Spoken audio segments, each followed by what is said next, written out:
Sementara itu, per 5 Juni 2024, KPU Jawa Timur menyatakan tahapan pemilihan gubernur, wakil gubernur Jawa Timur dimulai. Namun hingga jelang akhir Juni, baru satu pasang bakal calon yang telah mendeklarasikan diri, yakni Khofifah Indar Parawangsa dan Emil Elistianto Dardak yang didukung 6 partai politik. Sementara sejumlah partai lainnya menyatakan sedang menyiapkan kadernya untuk melawan petahana. Salah satu pasangan yang santer disebut-sebut adalah Tri Risma Harini dan Jarod Saiful Hidayat. Dukungan kepada pasangan petahana gubernur dan wakil gubernur Jawa Timur Khofifah Indar Parawangsa dan Emil Elistianto Dardak untuk melaju kembali ke pemilihan gubernur Jawa Timur mendatang datang dari sedikitnya 6 partai, yakni Partai Demokrat, Golkar, PAN, Perindo, PSI, dan Gerindra. Sementara itu, berdasarkan jumlah suara hasil pemilihan anggota Badan Legislatif Provinsi Jawa Timur, masih terdapat PKB, PDIP, PKS, dan P3 yang belum memiliki kandidat. PKB dan PDIP sendiri memiliki masing-masing 27 dan 21 kursi di Dewan Perwakilan Rakyat Daerah Jawa Timur. Artinya, PKB bisa mengusung calon sendiri ataupun berkoalisi dengan PDIP. Opsi yang terakhir paling santer didengar menjelang akhir Juni ini. Beberapa nama yang kerap disebut diantaranya adalah Ketua Pengurus Wilayah Nahdlatul Ulama Jatim sebagai representasi PKB dan kader internal PDIP. Ya, diantaranya tentu saja Bu Risma. Ini menjadi ramai ketika kita munculkan nama Bu Risma, cukup santer juga. Nah, kemudian ya macam-macam, ada Pak Jarod juga muncul juga untuk kita majukan, mantan wakil gubernur DKI. Ini juga menjadi ramai.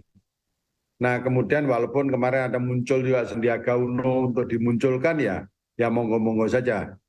Akan tetapi tentunya semuanya kita akan lakukan lihat peluang, sejauh mana peluang-peluang dan daerah-daerah mana elektoral yang harus kita kuasai, sehingga calon ini memang betul-betul memiliki elektoral yang kuat di wilayahnya, sehingga kita tidak sia-sia dalam hal ini, karena yang perlu kita hitung adalah agar tidak ada benturan antara pilkada wilayah, apakah kota dan kabupaten, dan dengan pemilihan gubernur dan wakil gubernur. Ini hitungan yang memang betul-betul harus cermat.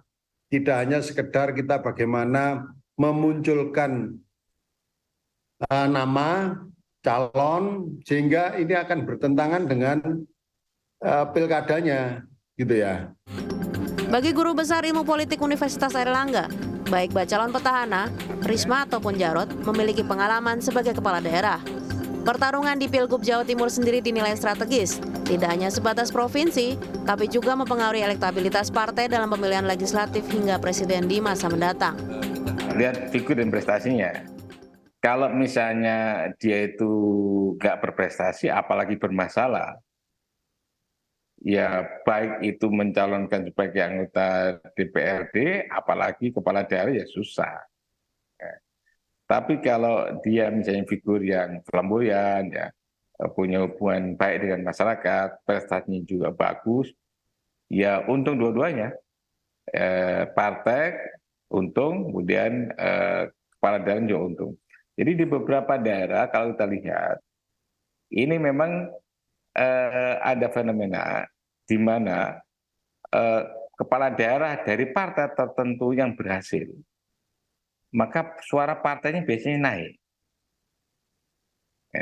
Tapi ketika kepala daerah itu bermasalah, maka juga berpengaruh kepada suara partai. Karena politik kan about image ya. Nah, kalau image-nya jelek, maka image-nya bukan hanya jelek untuk dirinya, tapi juga jelek untuk partai. Jadi misalnya begini. Hingga Senin sore, pengurus PDIP Jawa Timur menyatakan masih terus melakukan koordinasi pematangan pengusungan pasangan bakal calon beserta koalisinya. Rencananya, pada awal Juli PDIP akan menunjukkan siapa yang diusung dalam Pilgub Jatim 2024. Wida Subianto, Surabaya, Jawa Timur.